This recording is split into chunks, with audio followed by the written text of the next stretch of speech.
Hello and good evening, ladies and gentlemen. I'm Paul TX141 Walsh, also known as Britain a Spit, depending on what media you're following me on.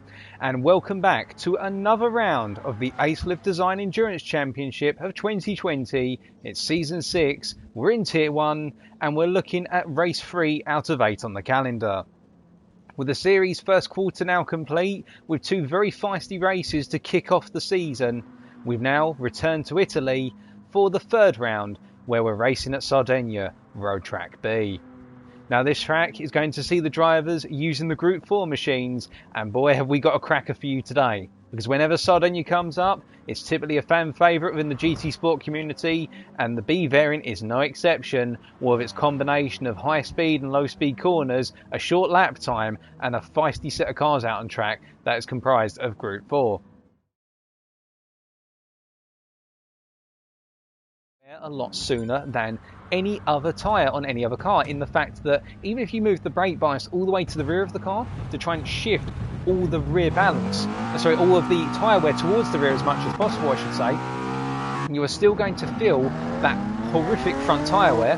And we're just going to stay with one of our FF drivers out on circuit right now as qualifying's underway, and good luck to all of our guys tonight as always.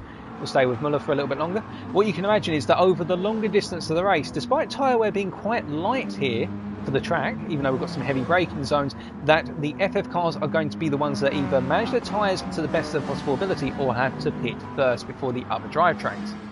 Now, second up in my opinion in terms of the cars that are going to be strong here, so if you're looking at the drivetrain that's second strongest, it is going to be the front engine rear wheel drive drivetrain, such as Berkey Baby's Corvette C7. And that is because whilst this track is a balance of handling and straight line speed, as we mentioned earlier, there are a lot of acceleration zones, and the front engine rear wheel drive cars are more notorious for that straight line acceleration compared to the handling. Now of course that means that these cars will lose out a bit in the corners, particularly corners such as turn 8, as you see Berkey getting it all sorts of wrong there on entry into the apex and get on the exit. And also you're going to see in corners such as turn 9 here that they're going to naturally understeer a little bit more, but if the driver configures their brake balance towards the rear, it's going to open up the rear end of the car and naturally cause the car to remove a little bit of its understeer and invoke some oversteer, and then it's on this start finish straight as Berkey comes to start lap number 1 that you will be expecting that the FRs are going to pounce like utter demons down that straight, particularly in the slipstream of another car as he comes into the pits in order to clean up the tyres.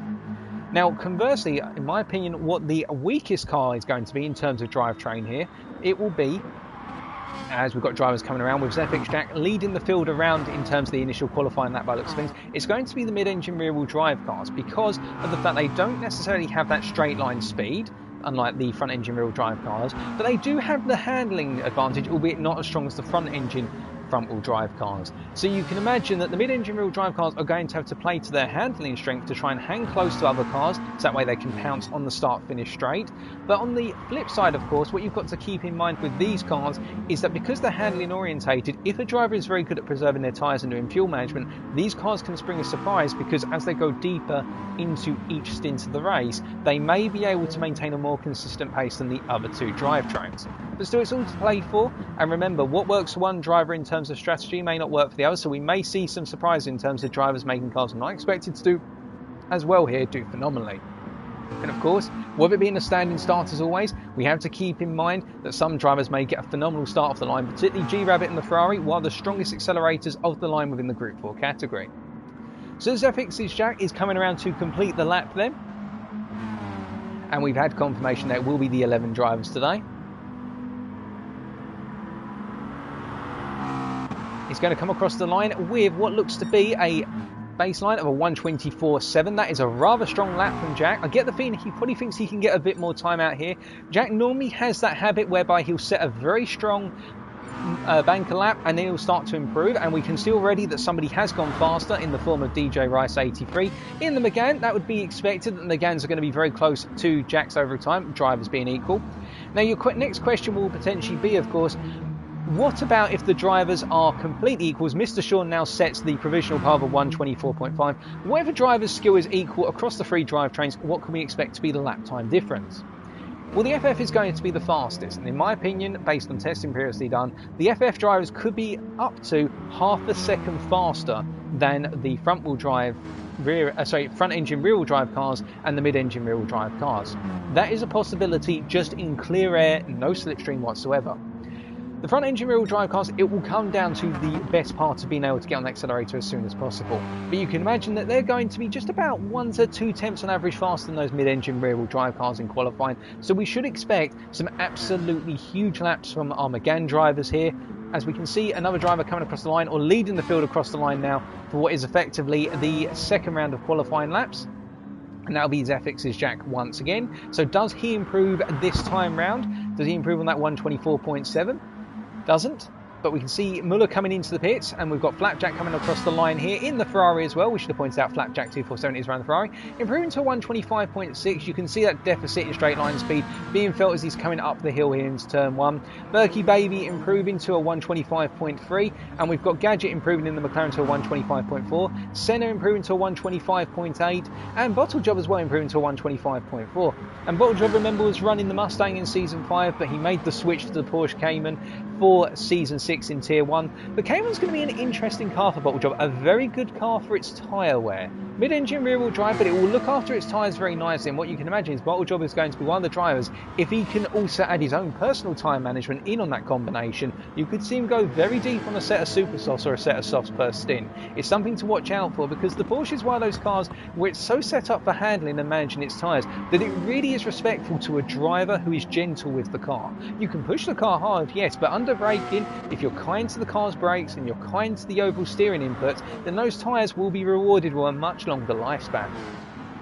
We're going to follow Bottlejob around here. It's always good to take a look at other cars going around the circuit. You don't see that many Porsches in Group 4 at certain tracks, and it seems as though Porsche are essentially gaining a little bit of they had a bit of notoriety in the overall FIA standings back in 2019 I should say. But in 2020 they've gone a little bit quieter, but we're living the Porsche life here with Sir Bottlejob. As he's coming around to complete the lap then, let's just see if he nails turn 12. Going very, very late on the brakes, and you can see just how wide of the apex he's gone there. And that's going to be at least a half-second penalty for cutting beyond the curve, as G-Rabbit gets it all sorts of wrong as well. We're just going to take a look back at what happened to G-Rabbit there. That is, I think, one of the more typical mistakes you can make going into the final corner, whereby as he's come through, he's hit the grass, he's got dirt on the rear tyre, and he's trying to get that steering stabilised, and as he's come in here, he's just gotten the power way too soon and essentially kicked in the oversteer and gone out onto the wall. And that can definitely happen through that corner. I must say that from personal experience of running the Jaguar Group 4 around here time and time again. But right now, with qualifying almost halfway through, we've still got Mr. Sean up in front with that provisional par of a 124.5. I think it's going to be a very difficult time to beat, in all honesty, although never say never. And then there's 2 temps down to DJ Rice, 83, also in the Megane with a 124.7. But the real star of the show at the moment in terms of qualifying laps, as he seems to be getting it all sorts of wrong out of turn 8, would be Zefix's Jack with a 124.7 of his own in the McLaren 650S, no less. That is a very strong lap for the car, and it looks as though Jack is really tuned in here. And then there's a sizable gap of 2.5 temps to Awesome Alex, 1, 2, 3, 4 in 4th place provisionally at the moment, running in that NSX. And as I said earlier, it's not perfect at one particular thing, but it's strong all round for a mid-engine rear-wheel drive car. And in the balance of performance update that was applied a little while back to Group 4, it had a little bit of its handling characteristics taken away in favour of some top-end speed. So some understeer was invoked in the car just to take away a little bit of its rotational properties through the corners. But in return, this car is a bit stronger on the straights now, as Senna comes across line to complete a 125.4, and Alex does not improve at this point. And in fact, Muller CJ has just improved up to P4 in the Renault Megane with a 124.9.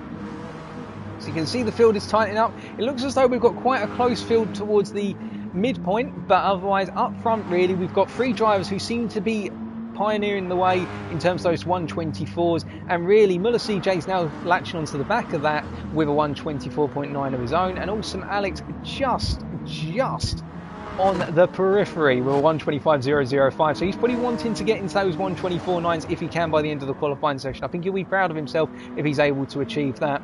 I know going into qualifying, our drivers were typically targeting those 125s, the low ones, and trying to get into those 124s where possible. And you can see the train of cars now running, nose to tail, as they're coming through turn 8 here. We're seeing Awesome Alex, of course, because he's right in the middle of that pack. The idea that the drivers want to get a little bit of a slipstream on the straights, but not so much into the corners, because then the dirty air disturbs the braking zone, extends those braking points, and drivers have got to be wary of that. Just switching to Flapjack, who is currently sitting towards the rear of our qualifiers in provisional P10 with a 125.6. Hopefully he can get a little bit more out of Ferrari as Zephyx's Jack improves to a phenomenal lap of a 124.3. Goodness me.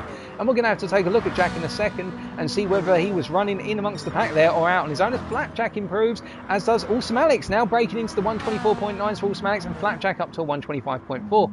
And we can see that Zephyx's Jack, that looks as though that was a lap where the car was by itself. If so, that is an absolutely phenomenal lap to be setting a 124.3. But then again, Mr. Sean has responded with a 124.3 of his own, albeit only a 17 thousandths down on Zephyx's provisional pole lap at this point in time.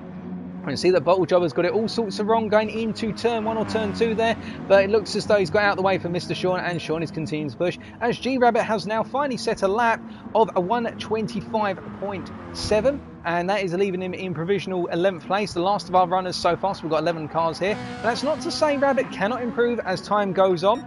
As we see, Jack is coming around for another lap here. Now, will Jack improve? With all the data on our screen here as he's coming through turn 11 once again, and now into 12. You see it's flat out for 11 there, having confidence in the car's rotational abilities plus those super soft tyres. And now coming out of the final corner, getting it right on the limits there. Jack knows where to push those limits, and he's staying over to the right hand side, and I think he's jumping in the pits. A little bit of shakiness there in order to just get a fresh pair of tyres on. We've got some other drivers in the pits as well. Muller CJ coming around, and at the front of the pack right now we have got Flapjack in this gaggle of cars, if you will, and he's going to be coming across line to complete another lap in the Ferrari. Is it an improvement?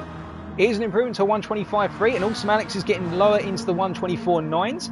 So Alex using a little bit of the slipstream there off the rear of Flapjack's Ferrari. Is Honda benefiting from it clearly, as Gadget now moves up into P6 with 4 minutes to go in the qualifying session.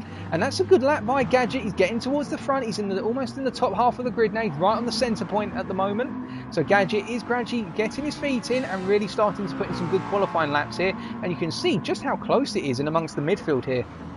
Whereby, as I said earlier, we seem to have this divide whereby we've got drivers really pushing for those 124s, but as G-Rabbit moves up to provisional P7 with a 125.1 in the Ferrari. And the Ferrari does have the legs here, but I think it's going to be more in the race that the Ferrari is going to be the stronger car. It is a very strategic car compared to its others, whereby it doesn't quite have the one lap pace per se, or at least not for Sardinia B. On other tracks which are really orientated about low to medium speed corners, it can work out. But here the Ferrari just feels a little bit of its loss of straight line speed once it gets up into that 4th and 5th gear section. But in return, of course, it's a car which is strategically played well, particularly on its fuel. It's very light on its fuel. You could see G-Rabbit really pull a cracker here. And you can see he's already a 10th up on his previous lap, but he's gone very wide of apex into turn 5 then. I think he's had to lift out of it a little bit. That looks quite unsettled as he's coming out of 5 and down into 6. He will, of course, be full throttle at this point, but he's probably just thinking to himself right now, you know what, I've got to calm it down a little bit. That wasn't the best line. Let's see what I can get out of turn 8. And you can see how he's tossing the car in on 2nd gear into turn 8, stabilising the car, the rear end almost getting loose. And you can see there, by the way, our P11 driver at the moment in the 86 Senna getting it all sorts of wrong with some snap oversteer coming out of 8. He was in the corner of the camera, and that's exactly what happens if you get on the throttle too soon or do a gear shift when you've got that camber change coming out of 8. It'll cause the rear end of the car to destabilise, and it can send you all sorts of directions other than straight where you want to be. As G-Rabbit gets it a little bit squiffy coming through turn 12 there, but got it under control enough. Looks like he was fighting a little bit of understeer on the car there, which is a bit unnatural for a mid-engine rear-wheel drive train car, as he comes across the line to not improve. So it was definitely a lap which in the end just did not pay off there because of the mistakes he made, even though they were minor ones. You can see just how much time he lost, half a second in that lap. Now looking around the field, we can see that Berkey Baby, who's someone who we haven't really looked at so far, running in that Corvette, currently running provisional P8 with 2 minutes to go. Berkey in the C7 here, probably targeting or not too worried about qualifying, probably got his high hopes up for the start in particular. The Corvette, much like the Ferrari, is very strong at the start of the race. It will launch. If you get it right in terms of the RPM, this car can drag race most cars down to the first corner without issue. And given there's quite a long run from the start line all the way down to turn 1, we could see some frantic action. And remember, heavy damage is on here, folks, so we could be seeing quite a bit of contact going into turn 1. Of course, let's hope it's, pardon me, clean, but you never know what could happen.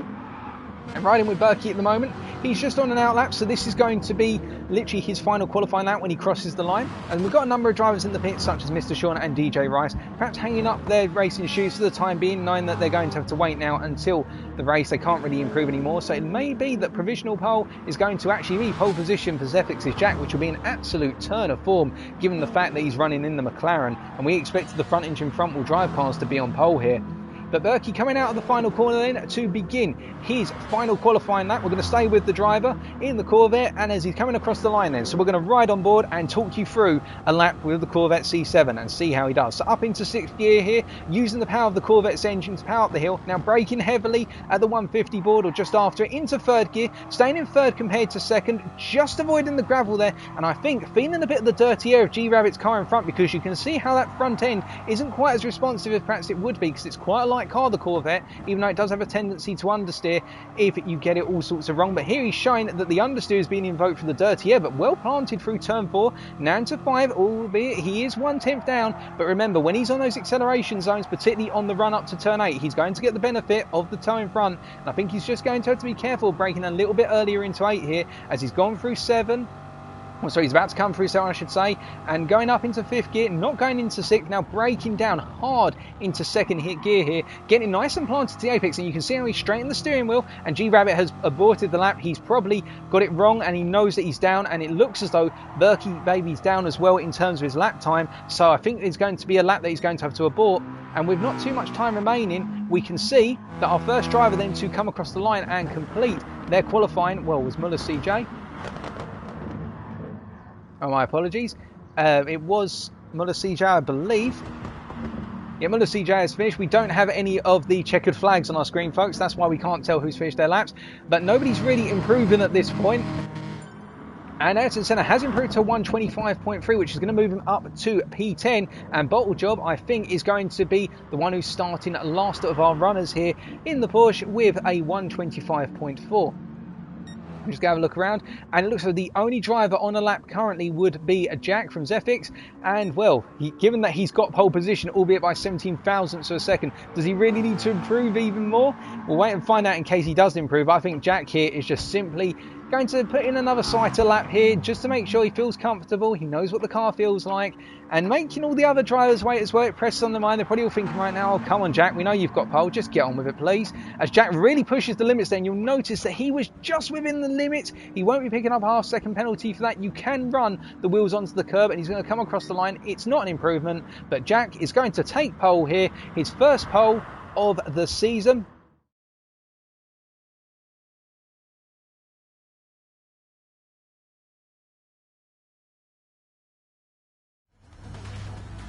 So here we go, ladies and gentlemen. Round 3 is about to get underway. Now, do not count out a good number of drivers here, and I get the feeling we could be expecting a surprise from the full throw of the grid with G-Rabbit and Berkey Baby. 2 cars, the Ferrari and the Corvette, that are very strong acceleration, but we're about to find out. So as they're waiting for the lights to go out, engines roaring. 4 lights, 5 lights. And it's lights out and away we go, and you can see right at the rear Bottlejob lighting up the tyres already as they all go charging up the hill towards turn 1. And look at Berkey Baby already up 3 positions into P5 and charging up the hill now towards turn 1. And we're just going to ride a little bit further back here as Zephyx's Jack gets away, and you can see they're 3 wide coming up into turn 1, but it looks like they're all going to make it through relatively cleanly here, albeit G-Rabbit almost goes out onto the gravel, but everybody giving each other a nice amount of space as they're now coming through turns 2 and 3 and running up into 4. Bit of contact between Alex and Rice, or a little bit of space clearance there, and you can see that G-Rabbit is trying to make the push, but it looks as though everybody is making it through as DJ Rice continues to the inside, defending against G-Rabbit through turn 4, now coming up into 5 at this point. All of our drivers coming through, and you can see that Gadget has made a move there on Berkey Baby for P3, and Rice is still battling with G-Rabbit as they come out of 5. G-Rabbit getting the better run and also getting to the inside initially for 6 and 7, but what that means is he's going to be on the outside for 8. Now, does he hold the line, and does Rice push to the inside? inside. I get the feeling Rice is going to go to hold the inside, and he does indeed, and that means G-Rabbit goes out onto the gravel, but G-Rabbit has to straighten the steering wheel, and that's going to cost his momentum up the hills, and he now ends up battling another Ferrari in the form of Flapjack as they're coming through 9 and 10, and now charging over towards 11. And here, as they're going to start coming through 11, this is where it's going to show the dirty air, because some drivers may get caught out by this with the relatively fresh tyres, and nobody seems to have been caught out as they're coming around 12 now to complete the lap. All of our drivers made it through cleanly. So, after one lap, it is Zephyx's Jack leading, followed by Mr. Sean, then Gadget 334, then Berkey Baby, then Awesome Alex 1234, then DJ Rice 83. As we can see, looking at P4 right now, there's a side-by-side going up into turn 1 between Awesome Alex and Berkey Baby. Berkey staying to the outside, Alex staying to the inside here. Careful, lads, it's a very tight apex. It's deceivingly tight. And Alex, I think, has made the move for P4 at the time. And Rice is now going to look to pounce on Berkey Baby, who have had his momentum compromised as they come charging around into turn 4 for the second time of asking. And Flapjack, meanwhile, has got past G-Rabbit for 7th at this point in time. As we look further back, and we can see that Bottle Job is starting to make his way up the field and made it into 9th so far, and Muller CJ down in 10th, and Senna at the rear of our field in 11th at this point. But at the same time, you can see how close the field is right now, and we're just going to take a look back at the move between Flapjack and G-Rabbit. You can see it was made into turn 1 here, and Flapjack just had the overspeed coming into the corner, and he simply took the inside lane, and G-Rabbit didn't really offer a defence there because he knew it's no point defending. We've got so much of the race to go, just conserve the tyres, as all of our drivers are getting all out of sorts coming out of turn 8 there. And I think Flapjack is flashing to either let Rice go, alternatively to see if there was contact, and he's complaining about it. Let's just take a flick back quickly and see what happened there. So as they were coming up into the turn 8, if you will, Flapjack then going quite deep on the brakes. And I see perhaps he was flashing to Rice just to say, don't worry about me trying to overtake you, I haven't got the momentum, keep it cool. Because they all got a little bit out of sorts there with the dirty air. And we can see that Flapjack is now in 6th place, and it looks as though somebody has got it a little bit wrong, and I think that's Rice. Rice has dropped back. Now what happened to Rice in the meantime? Well, we saw that he was in 6th, and he's just gone very deep out of the final corner and had to straight line the car and lift out the throttle, and that explains why Rice is essentially dropping some places at this point in time. Now it looks as though the pack is essentially breaking up into 2 halves, if you will. We've got the guys running out front from 1st to 5th, where we've got Berkey Baby at the rear of that field chasing after Awesome Alex, and then at the head of the second pack we have got a truly train forming in the form of Flapjack 247 holding up G-Rabbit here. The 2 Ferrari drivers really fighting tooth and nail to prove who's the fastest Ferrari driver at this point in the race, but in return it means they've got a whole cluster of cars as G-Rabbit goes out onto the gravel there coming out of 5, and he's going to have to be careful because he's going to have some really dirty tyres, the front left in particular, and that means as he comes into the braking zone for turn 8 here, he's going to have to brake carefully because otherwise that car is going to go deep. And you can see Bottle Job's looking to the inside because G-Rabbit just cannot get the car turned in and is worried about turning the car in because of the dirt on the tyres, and that was a very opportunistic move by Sir Bottle Job, but it's worked out in his favour, and now he's got to defend it as they're coming out of 10 and up into 11, because I get the feeling G-Rabbit's going to want the cutback on Bottle Job if he can get it. And you can see just how confident the Ferrari driver is in running full throttle compared to Bottle Job there. We either had a really bad run in the corner or lifted out, because you could see how he didn't extend the limit of the corner and perhaps even took a defensive line as well. But G-Rabbit in the drag race now, you've got to see that these 2 cars are similar acceleration, but G-Rabbit having a little bit of an overspeed from the initial slipstream. As they run up the hill here, G-Rabbit is going to be back up into 8th place temporarily, but will Bottle Job hang to the inside here as Muller's also getting involved in the fight, and it looks as though Bottle Job's having to defend from Muller rather than trying to make the move on G-Rabbit, as G-Rabbit cleans the move away for P8 at this time, and Bottle Job is really being harassed all over the back by Muller CJ as we ride on board with the McGann driver here. They're coming into the braking zone for turn 4, and you can just see how Muller is able to turn in much sooner with the front engine front wheel drive combination. But of course the return is that he will be feeling some tyre wear as they go deeper and deeper in, albeit we're only 5 minutes in right now compared to Sir Bottle Job's Porsche. But you can see just how nicely he can take those apexes, whereas Bottle Job just seems to be running a little bit wide of apex every so often at the moment, but he is keeping it calm and consistent, so not really anybody blinking at the moment in terms of making a major mistake, albeit we have seen some minor offs. And coming down into turn 8, we can see that Bottle Job went for a little bit of a peek to the inside now. Was there contact, or did G-Rabbit just simply give the space and in the end get caught out by the fact that Bottle Job came in like a roaring lion there and almost clipped him, or thought he would have clipped him? Let's take a look back and find out, as it looks as though G-Rabbit's fallen back. So coming up into the corner then, right on board with Bottlejob, you're going to see him pull to the right, and I think this was to essentially go for a sort of move or a distraction move, and you can see how G-Rabbit in the end probably caught eyes of Bottlejob come up in his rearview mirror and was sort of, oh goodness me, I've got to give that space, when Bottlejob really just put the driver off at that point. There was no contact between the two of them, and whilst that could be frowned upon a little bit by the stewards, it's worked out this time out. Frowned upon because of course there's not certainty on whether you're leaving the car in or not, but I think that was smart placement by Bottlejob to distract the Ferrari driver at this point in the race, and it means that G-Rabbit's dropped back now, but in return I think Bottlejob's just gone out onto the gravel coming out of turn 1, so it's not all done, it's not all said and done, as we've got the battle for P8 between 4 cars at this point in time, with G-Rabbit right at the back of that pack. Now further up the field at this point, we've got Zefix's Jack pulling away with 2.8 second gap over Mr. Sean, and then we've got 2 seconds back to Gadget 334 in third, and we've got Awesome Alex behind him with 8 tenths of a gap. And then we've got Flapjack, who has fallen back a bit. Oh, my apologies. No. I will correct myself there, folks. It looks as though the driver who suffered here, because Berkey Baby was running back on the back of that pack effectively, and Berkey Baby has fallen back quite a bit. Now, was there an incident or something? Well, it looks as though Flapjack's just made the move, so perhaps Berkey has just lost a bit of time. We will take a look at his lap time deltas at this point and see whether we can figure out what has happened to Berkey Baby. Was there an off or something along those lines? Just give us 1 second. Apologies for this. And it looks as though, no, he's just simply dropped back a bit. So perhaps he has had a little bit of an off this time round. We'll wait and find out as he comes across the line here, because definitely he was running in 5th a moment ago, and he's going to come around, and will this be a lap beyond the 126s, as he's just on the limit now? That could be in fact it was a half-second penalty, just running a little bit too wide, and Berkey is going to have to consider burning that gradually over the course of the race. And yes, he must have had an off at the start of lap number 5, because that's a 128.9, and that is an absolute horror show of a lap by comparison with the 126s he's been running previously. But he's burnt that penalty, and now he's going to continue on his merry way as he gets a little bit onto the gravel there, and now he's starting to hold up Rice, who's probably going to think about making a move in the near future.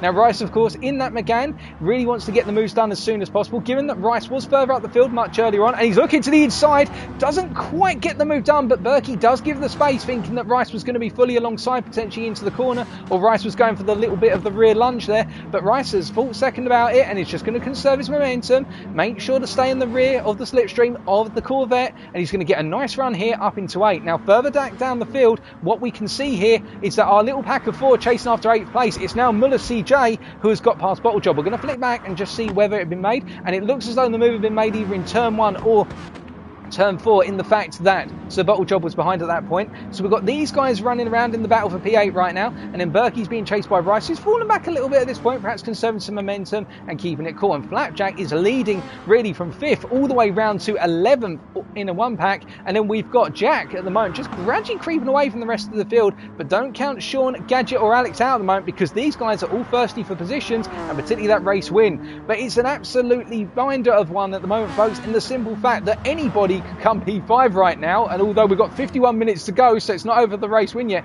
but anybody could be really in this fight for P5 from 5th all the way down to 11th, and likewise anybody could be the race winner at this time.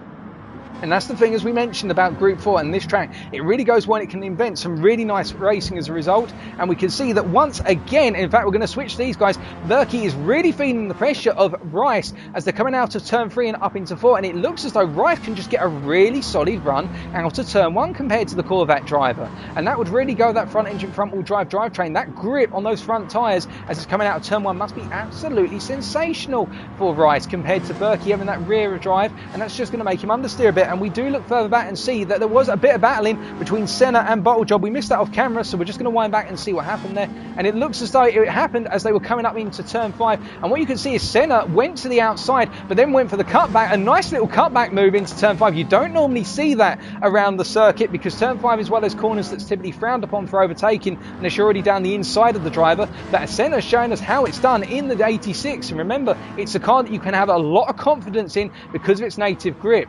Now, looking further down the field, once again, we can see that Berkey is really starting to catch up to the back of Flapjack here. Flapjack getting it a little bit sketchy coming out of the final 2 corners, but more so Berkey Baby there, and that is another half-second penalty as some of our drivers coming into the pits off of the Super Softs and potentially to another set of Super Softs. And that is that tyre wear, particularly on those front engine, front wheel drive cars, it's showing. And coming out of the pits right now, we have got Mr. Sean coming out, and he is going to be caught up in the fact that he's just come out behind Muller CJ, and he's probably holding his fingers crossed here. He's been able to get past Senna, and Senna going to the inside on Sir Bottlejob here, as Bottlejob's holding to the outside, 2 wheels on the gravel, and Senna giving him the respect and the space. These guys are going to go side by side out of 3 into 4. You've got to be careful here, guys, because remember, it's going to tighten the road as you come out of the corner and into 5. And I think, unless Bottlejob's going to go for the cutback, it doesn't look as though he's positioned the car well enough to do so. That is going to be P7 in the hands of Senna for the time being.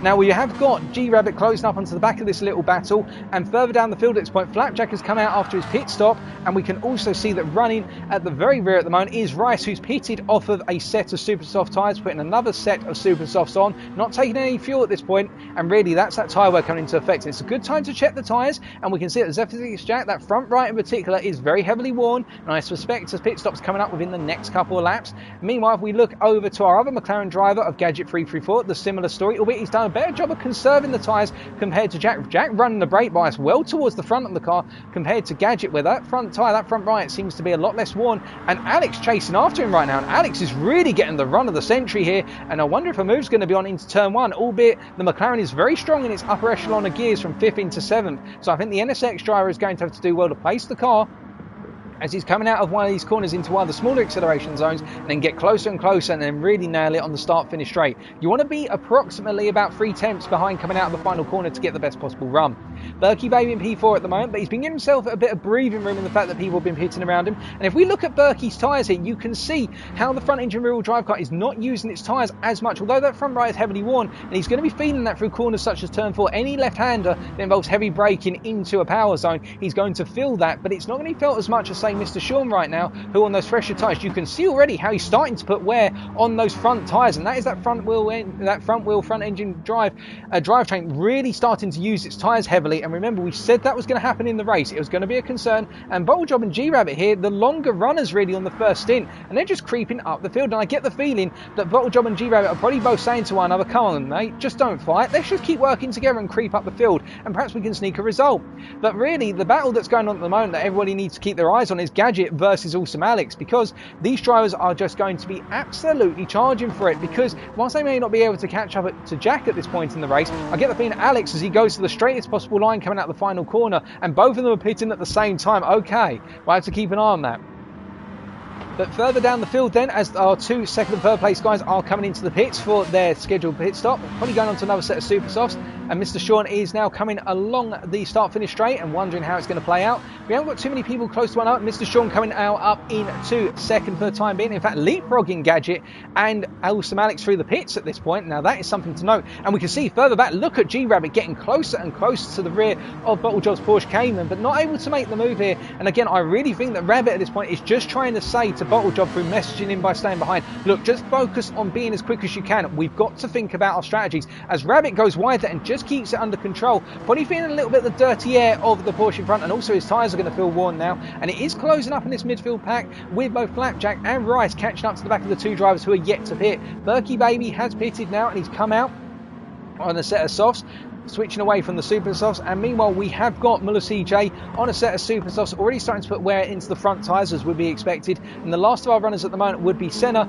in 11th, with the 86 having made a pit stop. But really out in front at the moment, it's for Zefix's Jack to choose when he wants to pit, and I suspect that front right is getting to the point now where it's becoming quite difficult to drive on, and we should see a pit stop in the near future. Now, the pit loss time around here, folks, is approximately 9 to 10 seconds, just simply for a tyre change, because you've got to remember, you lose that momentum on the start finish straight that you would have by coming out of the final corner successfully and continue to accelerate. But I think Jack is going to feel comfortable here that he's going to come out in front of Mr. Sean, who is really starting to hammer in the laps at this point. And as they come out, then we can see that Jack has switched to a set of softs, so he is going for a longer stint now. And I think our drivers are going to be targeting 3-stop races here at the maximum, because really, unless you're going to commit to the super softs all the way through the race, you can get quite similar pace on a set of soft tyres, and I think that's going to work out in the long run, particularly for Jack, who really has the space to play with at this point in time. Now, Alex hasn't really been able to gain on Gadget, and in fact he's fallen back by a couple of attempts over the last lap, so we'll have to keep an eye in terms of his Alex managing a little bit of fuel, or just calming it down. Flapjack meanwhile up into P5 in the Ferrari, They're in a bit of a quiet one right now. I think he's just focusing on that second stint, trying to make sure he doesn't get involved in too much fighting and trying to keep away from Rice, most importantly, because Rice could really be a card that plays against his preferred strategy here. Muller CJ, meanwhile, and Berkey Baby and Ayrton Senna all closing up together. And then we've got the two guys running 10th and 11th at the moment, G-Rabbit and Bottlejob, who are both taking the pit stop. As Berkey gets it very, very wide coming out of turn 5 and almost losing the car. Well done, that man, for saving the car. That is something which I think he's probably had a little bit of experience of, or just had experience of on other circuits, and that is a masterclass in controlled driving there in terms of getting the car back under control. And I think Berkey may have had a minor heart attack there, but at the same time, look how much time he's lost. It's not much. Only lost one position to Senna, and he can get back into that fight immediately, as we're going to ride to the onboard a little bit with the Corvette driver, and you'll get to hear that V8 engine where it's supercharging, revving out. And you can see he's lifting a tiny bit as he's coming through turn number 11 up into 12 now. Now, will he nail the exit on 12 here, cutting on that inside curve, and he's got a good launch here, but remember, Senna is going to have the slipstream of the Renault Megane in front, so I don't think he's going to close up enough. And if he's fuel saving here, we should see him upshift very soon. Yep, he's doing the fuel saving as well, because he knows he can get better economy out of the car by upshifting early. We're going to switch the external camera. Now, will Senna defend to the inside? Looks as though he's just going to let Berkey take the place here and hold to the outside. And in fact, Senna does try to turn in a little bit. Perhaps he was caught a little bit unawares by Berkey being there, but it looks like the driver's just had a little bit of scratch contact, a little bit of a rubber there, but no damage to either driver, so it's all good so far. But will Senna come back from a move? And he's going to the inside here, and this is going to be a move that enables Muller CJ to essentially pull away at this point. And I get the feeling that Berkey's probably thinking right now, oh, for goodness sake, I just got the move done, Senna, leave me be, let me chase after the Renault Megane and I'll pull you towards it. But Senna's got other ideas than that Toyota fighting back, and they're closely matched at this point. And Muller now is probably slapping his hands together and going, right, just got to keep those laps together, and then I don't have to worry about the battle with those two guys behind me. I can just focus on staying in P7 for the time being. So with the battling going on between everybody down here, what about up the front right now? Well, we've still got Jack ahead. 4.1 seconds is the gap at this point in time, with Mr. Sean trying to pursue. And then we have got Gadget in third at the moment, and also Alex has definitely fallen back a little bit now, dropping to 1.5 seconds from Gadget 334. And then we've got Flapjack meanwhile in P5, gradually gaining on Awesome Alex, very slightly perhaps, albeit not at a very fast rate. But the most important gainer right now in terms of the chase for the leaders is DJ Rice 83, who is now only 1.7 seconds behind Flapjack 247's Ferrari in his own Megane, and you can see that he is pushing very hard at this point in the race in order to try and close up to that top 5. And I think Rice is probably thinking to himself that he could get a good result here if he continues to manage these stints well. But of course, the flip side of the coin is look at those front tyres already, in the fact they are very heavily worn, and he could be due for a quite imminent pit stop if he doesn't start to take preservative measures, albeit he probably is already, but he's got to be wary of them, as Muller CJ behind gets a bit wide there, albeit his tyres aren't as heavily worn as what Rice's are. But you can see just how the fact that those front engine front wheel drive cars, as soon as they get a bit of tyre wear in them, they become sketchy devils to drive indeed. And this is where it's all going to start spreading out in terms of our driver strategies. Now, towards the rear end of the field at this point, you have G-Rabbit, who's leading the way in terms of the battle for 10th ahead of Sir Bottlejob, who is just holding at the rear at the moment, only 2.5 seconds down, and really probably trying to get the legs on the Porsche and just taking it easy as well, having gone to a set of softs, whereas we can see that G-Rabbit has gone to a set of super softs that are going to wear a lot faster. But perhaps G-Rabbit's aware of the fact here that he's dropped down the field a bit after his early gains, and he really needs to put in some qualifying laps now in order to try and close up as part of the overall strategy as he drifts sideways out of turn 8. And I get the feeling he is really pushing that car to its maximum, and you can see that Bottlejob meanwhile is taking a much calmer line through the corner, and that's your comparator there.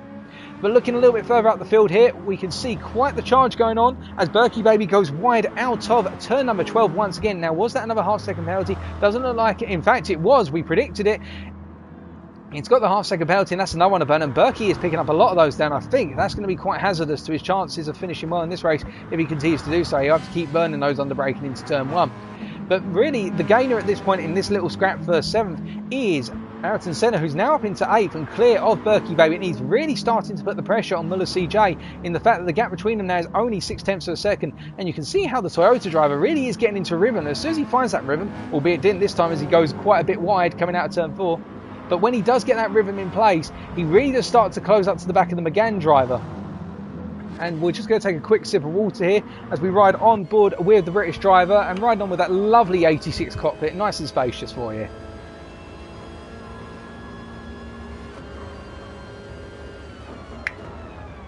And we can see under braking there up in front meanwhile riding on board with Muller CJ. He is closing up to the back of Rice here, and I think Rice is struggling a bit because his tyres are much more heavily worn than Muller's, and we did notice that earlier on, and it's getting difficult for Rice now. Perhaps I think a pit stop could be imminent. Alternatively, we are going to see a position change here, because Rice, if we flip to the statistics and the deltas on his screen, you'll see that those tyres in particular are absolutely, excuse the pun, mullered, and as a result Rice is coming into the pits. We've seen it coming, and that means it's going to release our other Megane driver up into 5th place at this point in time, as meanwhile, going up the hill, we can see that Muller is still feeling that pressure in the rear from Senna, but I think Senna at this point is just keeping it cool and thinking, right, Muller's running a similar pace to me. If I can stay in Muller's slipstream and utilise it, then that's going to pull me further away from the menacing Corvette behind, as Berkey Baby burns off the penalty and is now charging after what is P5 at this time. Flapjack, meanwhile, running a silent 8, having pitted, and we've got Rice behind him, only 1.7 seconds behind. Now let's take a look at Flapjack. Let's see, did he take on some fuel in the pits by comparison with Rice? No, it doesn't look like it, but Rice is really starting to push once again. And if we take a look at the tyre choices here, both drivers going for those super softs, but Rice of course knows that he has to deploy those super softs as soon as possible. To get the most out of them, he needs to activate them straight away and then just charge with them, because they're going to die quicker than other drivers' tyres, and that means he'll get less laps. And really, with 2 stops already done and we're only 20 minutes in, I think we could be expecting Rice here to go for more than 3 stops, whereas a number of drivers are spacing out their strategies here. Rice meanwhile is going for the all-in strategy of super soft after super soft and just absolutely shred those tyres in favour of pace, as Mr. Sean comes into the pits from P2, and that is going to release Gadget 334 and Awesome Alex up into P2 and P3 respectively. I think Sean is going to clear the rest of the field as they start to come down that start-finish straight, and it's going to be close, but I think Sean's timed this well, and he's going to come out in P4 and have the cleared space and not have to worry about the guys behind who are going to try and fight him for that P4 at this time. Muller CJ being at the head of that little column right now, as things are starting to spread out a little bit, but never say never in terms of the action that could potentially be upcoming.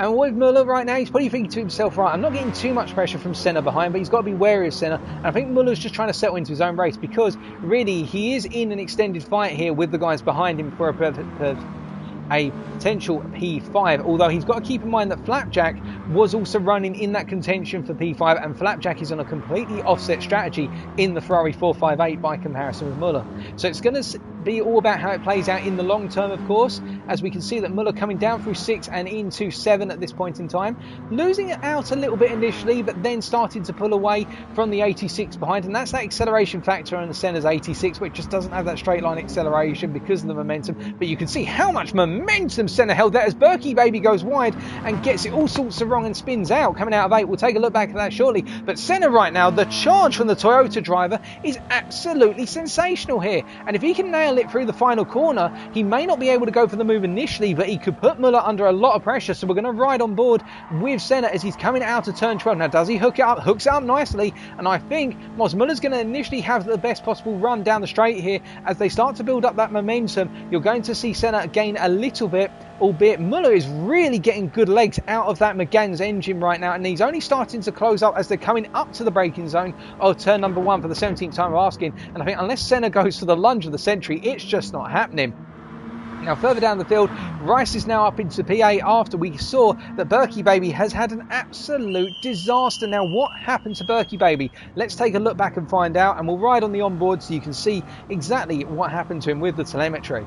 So coming up into turn 8 then, goes heavy on the brakes, and you can see he releases the brake, just gets on the power, and the car just understeers away from him with the tyre well on that front right in particular, and that's what leads to him going wide onto the gravel and then the car getting thrown back in towards the inside wall on exit. That is very unfortunate for Berkey Baby, but still there's over half an hour of the race to go and it could all still be to play for. And speaking of things to play for right now, we can see that Alex is closing up on Gadget, but looking further back, there's been fighting, and you can see that Muller has had a very poor run into turn 8 here, and Senna is really pushing on the rear of Muller right now, and you can see he's extending the width for turns 9 into 10 and now up into 11, because he knows that 86 needs every mile an hour speed on exit of those corners to try and catch up to the Megane on the straight, because that Megane has such strong legs going up into 5th gear initially.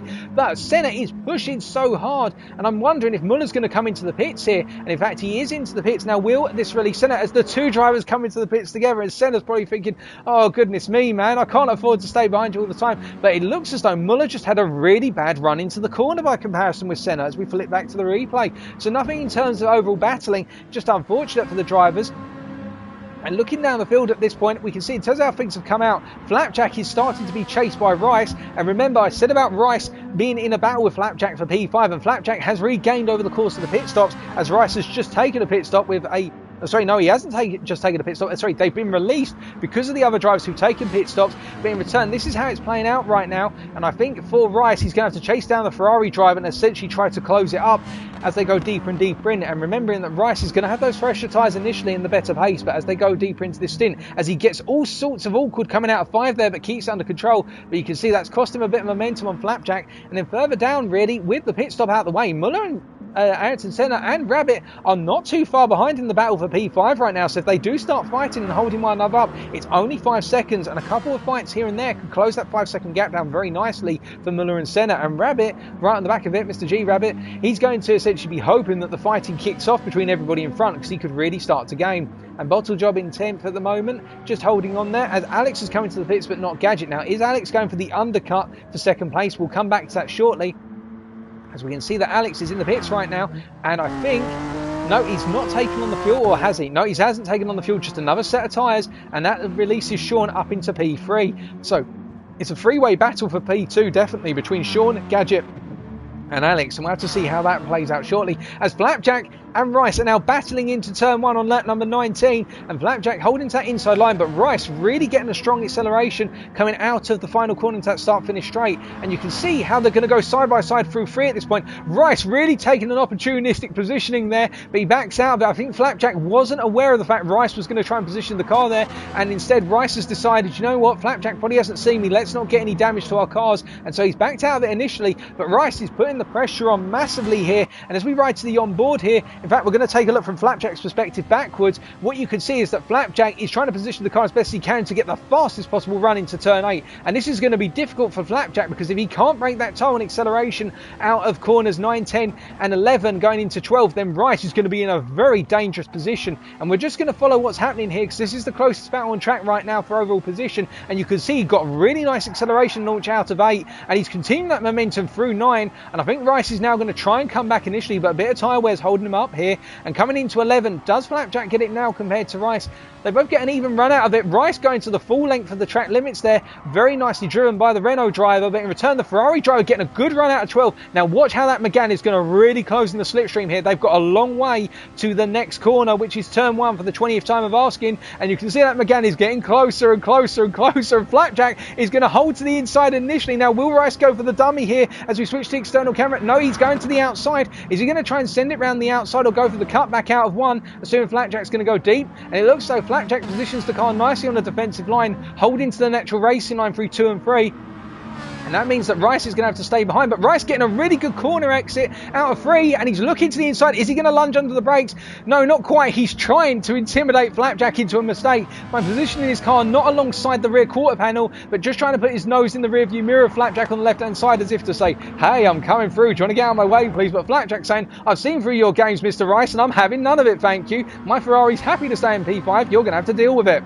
So another lap commences then with regards to Rice chased after Flapjack. And look behind the pair of them. Look at the surprise Renault Megane that's coming up behind these two. It's Muller's CJ, and he's bringing Senna with him, albeit Senna's 1.6 seconds down. But the fact still stands as Rice goes out onto the gravel coming out of 8, and that is going to compromise Rice's run on Flapjack. But in return now it's going to be a battle between the two Megane drivers as they're coming out of 10 and now up into 11, and Gadget has just pitted. We will keep an eye on that as Sean has now jumped up into 2nd. But where does that all play out? We'll find out shortly. But right now let's focus on the two Meganes as Rice gets it very dangerously wide out of 11, and now coming to 12, and you could see just how that grip has gone, and he's had to give the space to Muller, and I think in the process he may have actually picked himself up a half-second penalty. But in fact you could see how Ayrton Senna meanwhile is trying to use a little bit of slipstream off of Rice, and he's going to try and use the slipstream off of Muller as well, because he really wants to get in front of these Megane drivers, but it's just not happening at the moment. It's going to be another lap of frustration for Senna at this rate.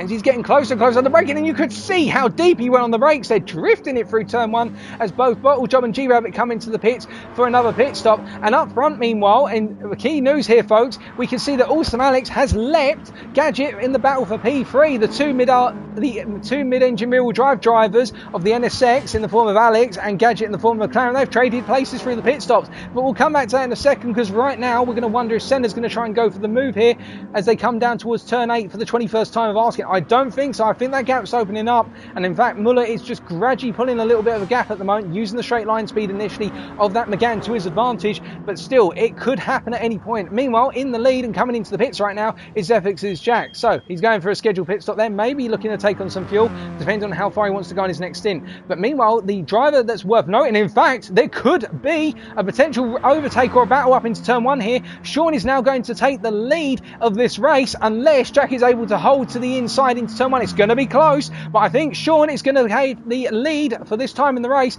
albeit remember that Sean is on very heavily worn tyres by comparison with Jack, who's fresh. Now the question will be, of course, how long will Sean hold it Jack up, because Jack is going to be on fresh tyres and he's going to want to activate them as soon as possible in order to try and get ahead, and Jack is going to the inside. I think Sean's already known that he's not in the same race as Jack at this point. He's just let the driver through, and he's probably going to try and use a little bit of slipstream of the McLaren driver here, although he could try for a comeback at some point if Jack gets it a little bit wrong in the early stages of warming the tyres up. But we know that Jack's consistency is very strong on fresh tyres, even when they're cold, and he normally ends up putting in an absolute cracker of an opening lap, and so he's not going to have to worry too much. And I think that little battle for P1 right now has subsided, but we'll keep our eyes on it. Now further down the field, you've still got that battle for P5 between Muller and Senna at this point.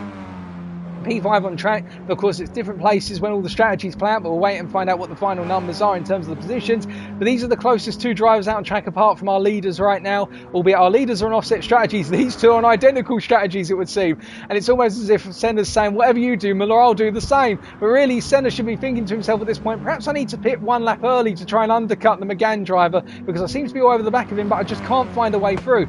But then again, Senna may also be thinking to himself, well, given we're both competitive and Muller's stronger on the straights, perhaps I should just stay in a slipstream and simply gain places by using Muller to pull me along. So thank you, Muller. Oh, what's going through the minds of these drivers right now? Only you guys can tell. Tell me on the back of a postcard.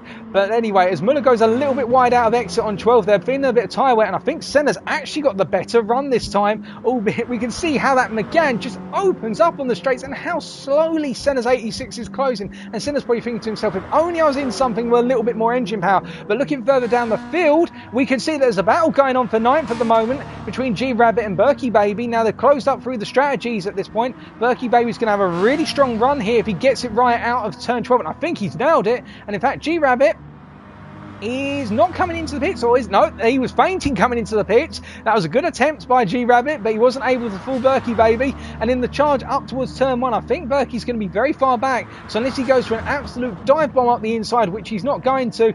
A lot of respect shown between the drivers, of course, within ADEC, particularly in tier 1, but across all tiers. Shouldn't just be singling out the single tier.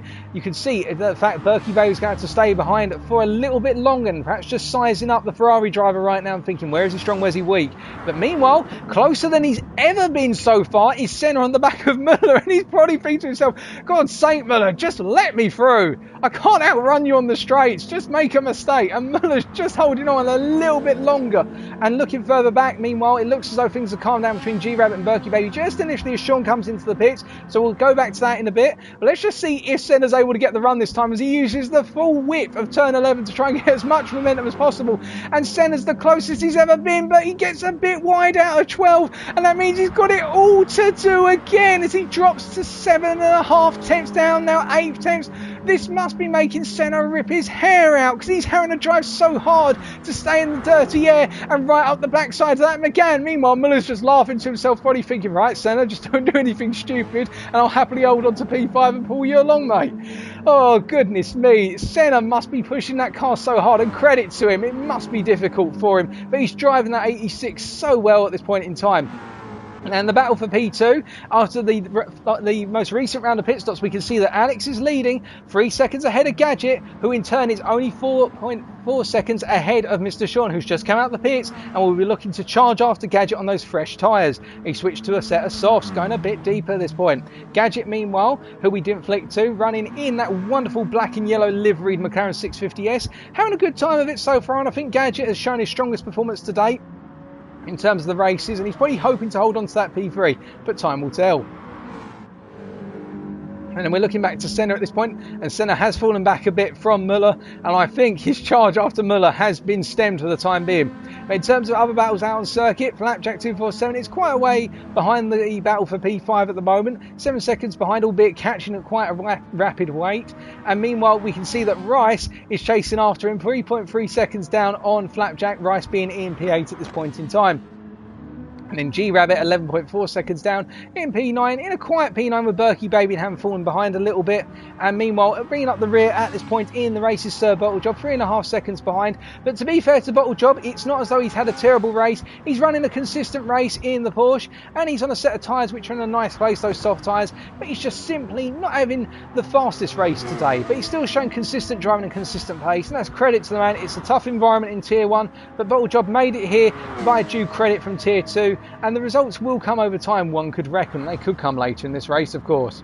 Now, Zephyx's Jacket, meanwhile, is up front in P1, 8.5 seconds ahead of Awesome Alex at this point in time. And our drivers in the battle for P2, really between Alex, Gadget and Sean. Sean has closed up to Gadget by half a second over one lap, and it looks as though that gap is continuing to come down. Sean is pushing hard on his current set of tyres, but really in terms of the closest action, it's between Senna and Muller. I know we talk about it a lot here, but these guys are pushing tooth and nail as Senna goes the full width of turn 8, and that is a driver who's literally on a mission to catch him again. And it looks as though Senna's decided, right, I've had one lap to calm down Muller, and now I'm coming for you once again. You better be ready for me. And you can see on those super soft tyres, that front right tyre on Senna's 86 right now is probably saying, please Senna, no more. And meanwhile, Senna's probably thinking, you just got to give me a little bit more grip, please, and hopefully we can get past Muller. And I'm wondering if the drivers are going to be coming into the pits soon, as Muller is looking to dive into the pits, and they both dive in once again, and it's going to go through the sequence. But look how much fuel Muller's got by comparison with Senna. Senna has been revving the life out that car, and that is going to work to Muller's favour. And let's see how they come out of the pits. Now, will either of them take on fuel? And they're both taking on fuel. That means Muller is definitely going to come out in front, unless... And in fact, yet Muller has come out in front as Senna goes for a small fuel stop there, and the gap has now opened up to 2 seconds because of the additional refueling Senna's had to do. That is unfortunate for Senna. That just goes to show you that Muller was perhaps holding a little bit of fuel in reserve, doing a bit of fuel saving there, knowing that he could keep Senna at bay.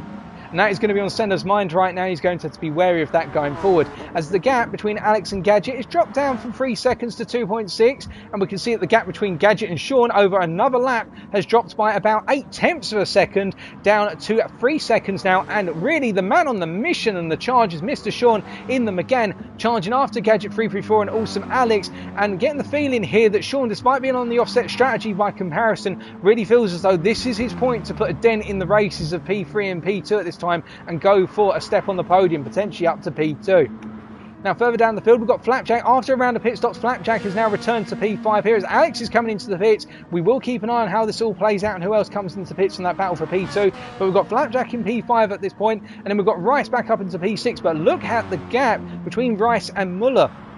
And you can see that over the successive pit stops here, the gap between Rice and Muller has gradually come down to a point of around 2 seconds. And as Rice goes wide there, coming through turn 12, I get the feeling there could be a potential penalty. And in fact, it is a half-second penalty for Rice. Now, he will be able to burn that quite easily without losing too much time under braking into turn 1, because he can just lift out the throttle a little bit and then apply the brakes. But you've got to keep in mind here, really, for Rice, this is going to be annoying for him because he knows that Muller and Senna have both pitted. And those guys, whilst they're perhaps not necessarily over the course of one lap as fast as Rice, it's definitely in the case in race pace, they are as fast as him. And if they close up to him, then it's going to be an absolute nightmare, because then he's got to worry about the fact he's in a freeway battle, and particularly if he gets caught behind Senna with Senna over him like a bad rash, it's only going to get annoying. And you can see just how much Muller's closed up. And in fact, Rice's tyres, when we look at them, they're in a completely different world of wear compared to Muller's, and that's that offset strategy coming in. And I think here Rice is probably thinking to himself, right, I can't afford to lose time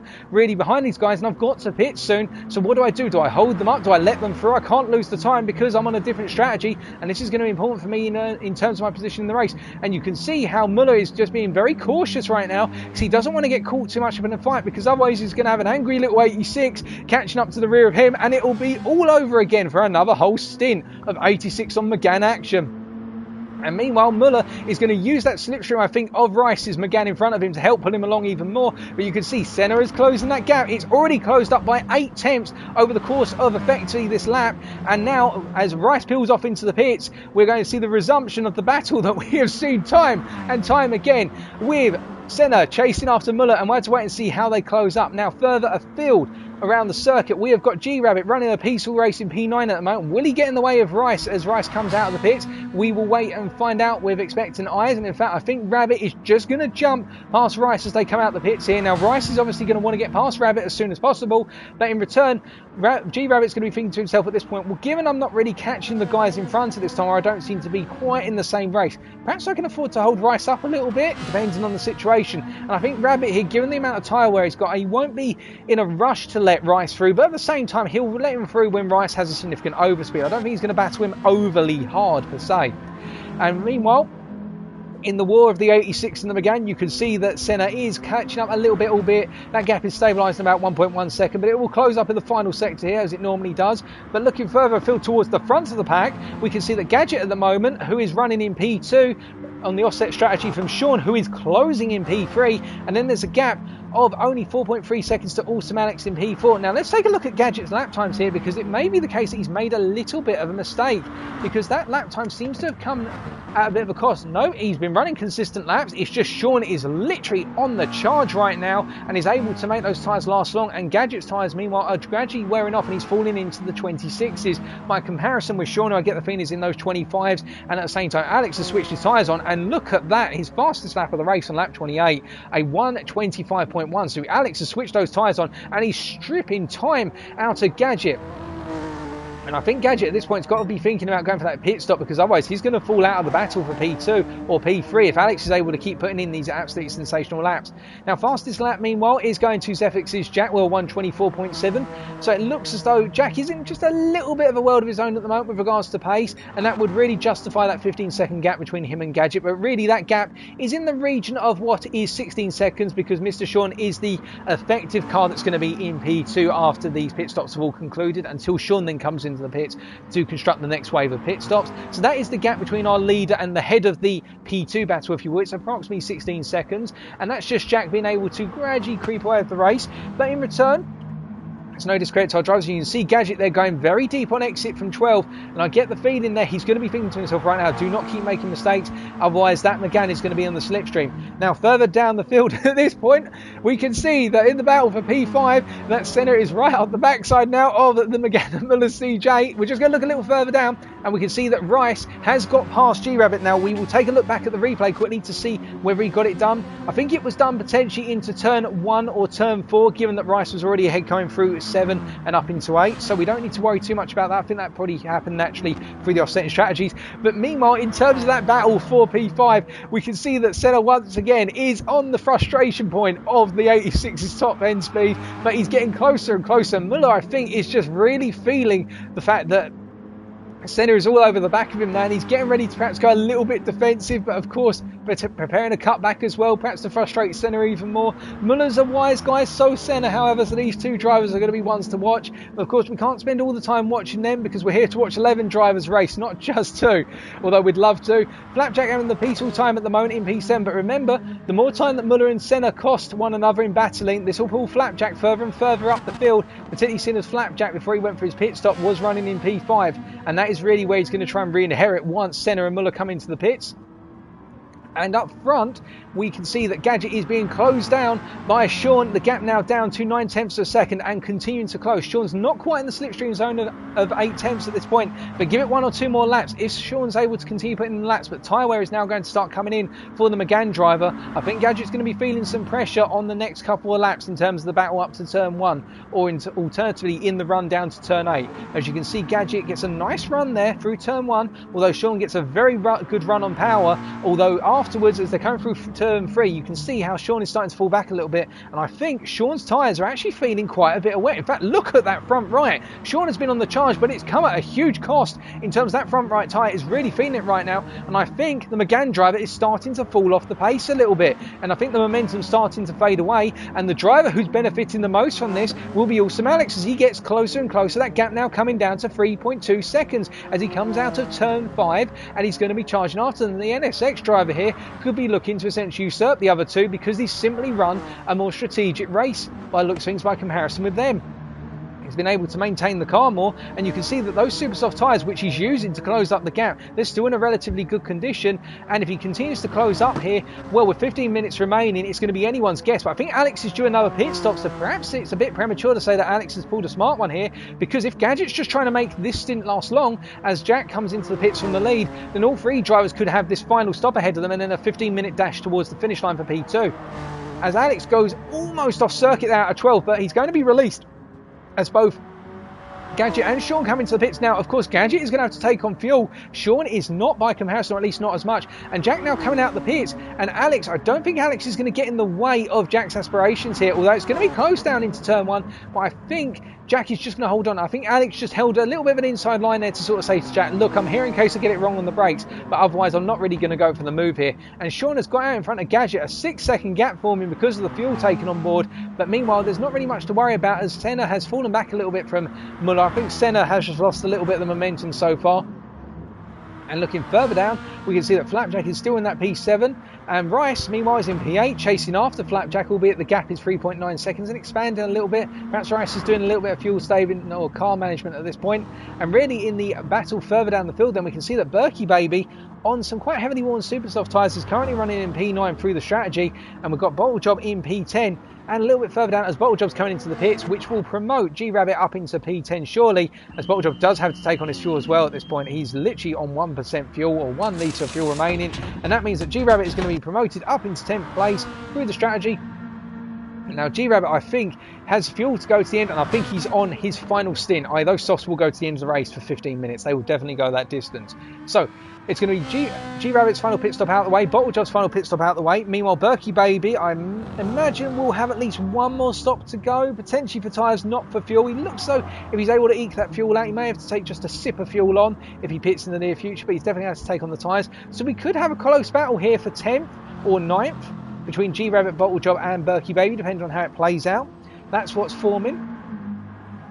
Alex, meanwhile, is leading in that, and he's picked up a penalty on the exit coming out of what would have been turn 12, I reckon, but he's clearing that penalty quite rapidly and chasing after Zephyx's Jack here, albeit he's got to remember that he is not in the battle for the win right now. He's in the battle for P3 because of the fact that Sean and Gadget have pitted.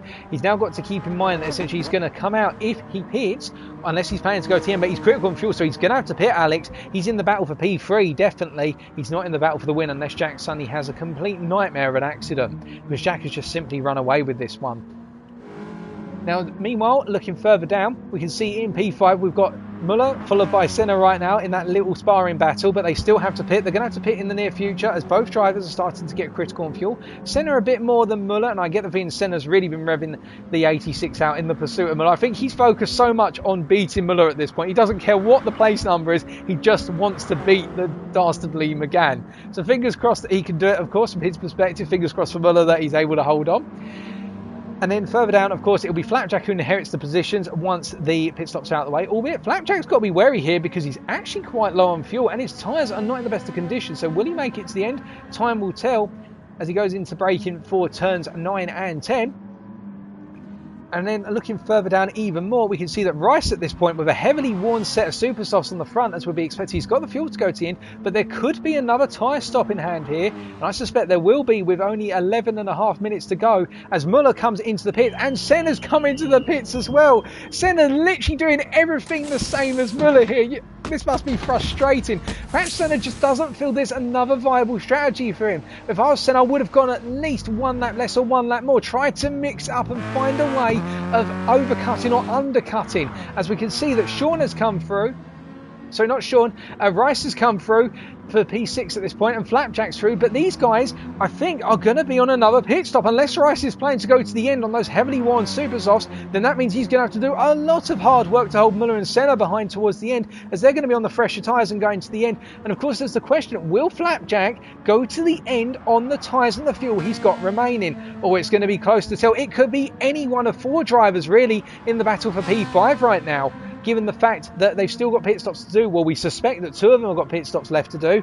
And meanwhile, in the battle for P9, we can see that Berkey is still running out on the field, but in return, his tyres are now starting to get close to end of life, and I don't think they're going to go another 10 minutes unless Berkey's going to have to eke out the life on those tyres, as also Alex finally comes into the pits. Now, this is an important one for Alex, because as Sean is going to be coming across, and he's just come across the start-finish line, where does he come out in relation to Gadget? As Gadget now crosses the start-finish line, and we're going to see that gap very shortly as the fuel goes in, 10 minutes to go, and I get the feeling that Alex, yeah, he's not far behind. In fact, he's a lot closer than one could have perhaps predicted. That gap is going to be about 3.5 seconds as they come out of turn 1, and I think now really from Alex's perspective, Flapjack pits. Now this is important for the battle for P5. We'll come back to the battle for P3 shortly. Where is this going to bring him out? As Rice is now coming into the pits as well, and this is going to release both Senna and Muller, who know they can go to the end. Now this is going to be an absolute nail-biter, because depending on how it plays out in terms of whether Rice and Flapjack can clear one another from the pit stops, if they avoid fighting and close up to the back of both Senna and Muller,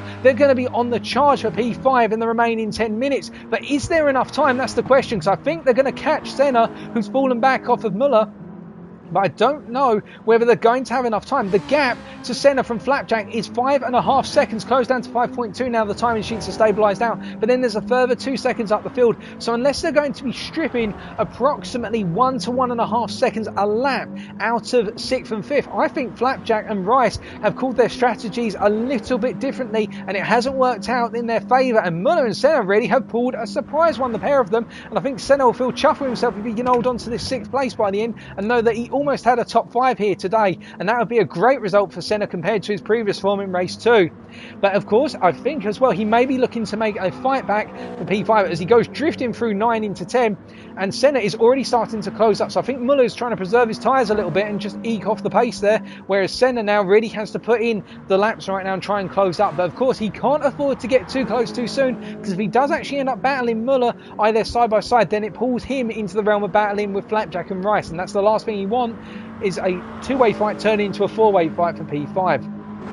Now, meanwhile, up in front, you can see that Awesome Alex is only 2 seconds down on Gadget. So that gap is already closing up at quite a rapid rate here, and I think Alex is going all in. Now, in terms of the tyres, you can see that Alex is on the super softs, and so is Gadget. So both drivers are driving with the optimum grip, and they're going to be putting in qualifying laps here effectively, unless they've underfueled the car intentionally to try and essentially spend less time in the pits. You have to wonder whether they're both going for qualifying laps and really just trying to see who can do the best lap now. Gadget, of course, wanting to keep Alex out of the 8th, 10th slipstream zone behind his car, and I think that's cleared Sean, because unless Sean has got a surprise pit stop coming up, and I think in 8 minutes he can make those super softs last because he doesn't need to take on any more fuel, I think Sean can feel confident, quietly confident, that P2's in the bag so long as he doesn't make a critical mistake. And speaking of critical mistakes, it looks as though Gadget has got it horribly wrong, and now it would seem that Alex is going to get the run on him going up into turn 1. We're going to ride on board with Alex here, looking forwards rather than backwards, Mr. Cameraman. And now in the charge up towards turn 1, let's see if he revs out the NSX to its full here. That 3.5 litre engine, whilst it may be small in terms of its capacity compared to the other engines on the deck here,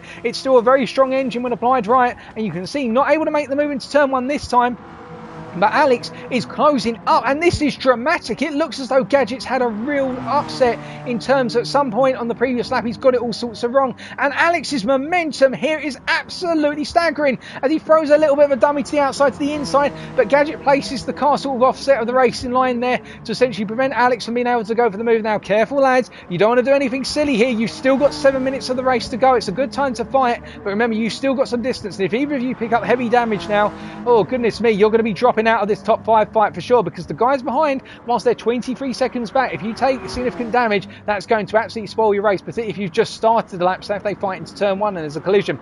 But Alex here getting closer and closer to the back of Gadget, and Gadget trying to hold on Now, will Alex try and go for the cutback through 9 and 10? I doubt it because of the nature of the double left-hander. But if he can get a good launch here and continue the momentum through 11, or is Gadget going to try and position the car in order to cut the momentum? And you can see just how close Alex is. He's all over the back. And now as they're coming into 12, will Gadget nail the corner and be able to use the legs? As Mr. Sean's coming into the pits, it's all coming together. And that means Sean now is going to have to nail this pit stop and then get on it immediately, as they're going to fight up in the run to turn 1 here. And where's Sean going to come out in relation? And Sean hasn't come out the pits yet, and then they're going side by side up into turn 1, and Sean's just come out the pits, so it's going to be a three-way battle for P2, and side by side into turn 1 they go, and Gadget defending to the inside, Alex to the outside, but going for the cutback, and now Gadget's got to get the launch with the McLaren's engine, which has got strong acceleration. He's got to try and cut off the racing line from Alex before he can get to the inside into turn 3, and Gadget's just about done it, but will Alex go for the lunge into turn 4? It doesn't look like it. Alex has subsided for the time being, but meanwhile Sean, who's going to be on a very fresh set of super softs, is going to come charging after these guys. Now look, he's already pulled half a second on them, and that's only after 4 corners, and we've got 5 minutes to go, and Alex meanwhile can't get past Gadget, and it's costing him time, of course,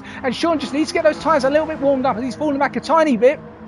But as soon as they're warmed up, Sean is going to be an absolute nail in the coffin for the pair of these guys in terms of aspirations for P2 if they can't get it sorted out soon. But Gadget's doing a fantastic job of defending. You could see Hayes having to have a defensive line through 8, and Sean has closed up by another 3 tenths already. And Gadget is just driving so defensively and slow compared to what Alex would like right now. And it means that Alex is losing out as Jack comes into the pits. But don't worry about our race leader. I think he's going to be exempt from this battle. I think that's just simply a customary pit stop for Jack to take him to victory. Oh, goodness me, careful guys. I think there might have just been a little bit of space to give that as Gadget goes wide out of 12, and that means he's going to be picking up a half-second penalty. And I'm wondering here, as Gadget goes to defend to the outside, cutting across Alex, he picks up the half-second penalty. That's going to be a disaster for Gadget, and it means that Sean's now in the slipstream zone almost of the pair of them, and I think Alex has gotten the move done up into turn 1. But unless Gadget's able to get the cutback here as they're going side by side, and Gadget's holding to the outside, but he's falling back. And look at Sean under braking. That was an absolutely phenomenal amount of trail braking into turn 1, and it means Sean's now involved in this fight. Oh goodness me, gents, keep it clean. 4 minutes to go, and anything could happen at this point in the race. And it looks as though Sean right now is just sizing the pair of them up because he knows he's got the life in the tyres. It's not as though the tyres are going to go away. They last about 8 minutes, and he's timed that pit stop perfectly. But he's got to be careful here, because one wrong move and it could be all be curtains for the group of 3 or just for one of the 3. And coming through 6 then for the 39th time and into 7 and into 8. Will Sean go for the lunge? We're about to find out as they're coming under braking here. Sean's not close enough this time. Perhaps he's expecting Gadget to go for the return move. But you can see how Gadget is struggling to get on the accelerator out of 8, going up into 9. And now Sean is definitely trying to pounce here, because you can see how the gap has opened up between Alex and Gadget just through one corner. It's opened up to 8 tenths. And that means that Gadget is not going to have the slipstream initially. But as they're going through 11 here into 12, Gadget is back in that slipstream zone almost, and if he can just get 12 right, and if Alex gets it a little bit wrong as he cuts to the inside here, will he be back in the slipstream zone? It doesn't look like it, so Gadget has not got the safety cushion of the slipstream versus Sean's McGann, although the McLaren is going to be strong as they get up into 5th gear here, and I think Sean is going to go for the move. Gadget holding to the inside, Gadget not going to give him any of the space on the inside, so Sean's going to have to look to the outside, swinging out, and then swinging back once again, going for a double move, and it looks as though Gadget is just holding on as Sean wasn't able to get the momentum on the inside, and this must be absolutely frustrating for Sean, because he knows P2's right there, and it's just gradually sauntering off into the distance with 2 minutes to go, and Sean is looking as hard as he possibly can for a moment. He's gone for the lunge, and he's gone into the back of Gadget. Now, was there damage between the 2 cars? I think Sean just managed to keep it, so it was just a gentle tap on the back of the cars as he's now looking into 5, and Gadget is just trying to hold on here. No damage between the 2 drivers, and look at the tyre where Gadget's tyres are feeling it. Sean's are starting to feel it a little bit, but Sean knows he's still got the life in the tyres a little bit longer, and he's gone to the outside for what will be turn 8. Now, will he go for the cutback, or will Gadget plant it on the apex as they're under braking here into turn 8 for the 40th time of asking, and Gadget's planted it initially. Sean's gone for the cutback. It's the drag race up the hill into turn 9, but it's not long enough for Sean to get it round on the outside. But he's side by side initially, but Gadget's defending it hard and fair. Gadget doing a fantastic job of showing his fellow Brit a lot of space here, or enough space at least to be able to keep it safe. But it's been so close between these 2, and Alex is probably thinking right now, don't bugger this up, lad, just run away from these 2, let them fight for the bottom step of the podium. You've got the middle step. And meanwhile, Further down the field, it doesn't look as though much is closing up right now, so we're just going to take a quick look through. It looks as though Senna is gradually being caught up by Flapjack here, but there's not much else happening, although G-Rabbit and Berkey are close to one another, but let's not worry about that right now. Let's focus on what's happening for P3 as Sean is not able to get the run this time, going up into turn 1, and these guys are only going to have one more lap to go, so Sean needs to nail this lap and then get ready to make the final attack on lap 42. We will quickly take a look. Well, actually, no, we're not going to take a look back because that gap is closing up once again. Will there be a potential move here as we're coming up into turn 4 once again? Sean, from very far back here, he knows he can come from very far back on the brakes, but he's got to be aware of the fact Gadget may not realise that, although he did try the move earlier on, it didn't quite work out. But Sean is all over the back of Gadget like a bad rash, and Alex, meanwhile, has cleared these two now by about 2 seconds, and he must be thinking, right, just keep it cool, don't worry about it. Now, further down the field, we're going to quickly flip back. It looks as though Berkey Baby's not catching up, being caught up by G-Rabbit enough at this time, but meanwhile, coming back to our battle for P3, we can see that Sean is the closest he's ever been into 8 on the back of Gadget, switching to the onboard, and there's contact between the two of them. There's contact right in the backside of Gadget from Sean. Now, will that have put damage in the car? And there is bumper damage to Sean's car. What about to Gadget's car? As we look back, there's no damage to the wrist. There's aerodynamic damage to Sean. I get the feeling Sean's going to press on because he knows that he's only taking the aerodynamic damage. It's not going to cost him too much time, just a bit of stability through the corners, but that is very unfortunate for Sean, and that may mean that he's not able to make the move. But let's wait and find out as he's looking back right now, and it looks as though our top 4 are going to be the ones to complete a 42nd lap. Meanwhile, the rest of the field's going to finish after 41 laps. Will there be a move going into turn 1 then? It doesn't look like it. Sean just does not have the legs this time around, and it could be the damage that's affecting the car here, but that McLaren's also got that wonderful straight line speed. Coming into turn 1 then, Gadget getting very defensive and having to be heavy on the brakes. Not anything so far. We're going to stay with these guys, folks, as we can see that Muller CJ's come across 5th, Senna 6th, and it looks as though Sean here is going to try and go for the move. No, he's not. He's too far back at this point in time. Flapjack 247 is coming home in 7th. Well done to Flapjack. Rice is going to be coming home in 8th by looks of things, but staying with the battle for P3 right now because it's going to go down to the wire. And in fact, what the heck has happened there? My apologies, folks. I completely lost track as looking across field and coming through turn 3. And coming out of the corner then, Gadget has gone wide initially and under braking as he just got it wrong. And in fact, he's drifted sideways initially. He's just got deep on the brakes and Sean has nailed it and just simply got up the inside. That is a phenomenal move by Sean, and I think that is Gadget's hopes of finishing on the podium in despair at this point. As we can see, the rest of our drivers are now coming through. Congratulations to all of our drivers who finished their 41st lap, but the race winner will of course be Zefix's Jack, coming home after 42 laps in P1.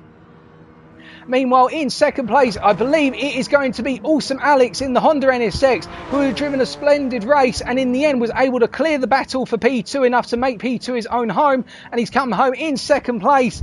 And then in P3, followed closely by P4, it's going to be Mr. Sean after a phenomenal battle, followed by Gadget 334. Those are your final standings, ladies and gentlemen, and the fastest lap went to Zefix's Jack, 124.707. Your race winner then, Zefix's Jack in the McLaren 650S.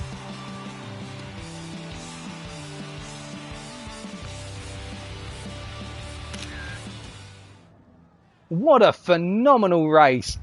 Absolutely crazy up and down the field. There were battles everywhere.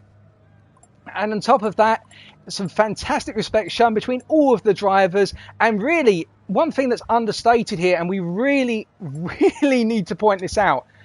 For me, driver of the day, straight away. I would love to say it's one of the top 4 because of how close they run after one another. In fact, well, let's just look at the race standings.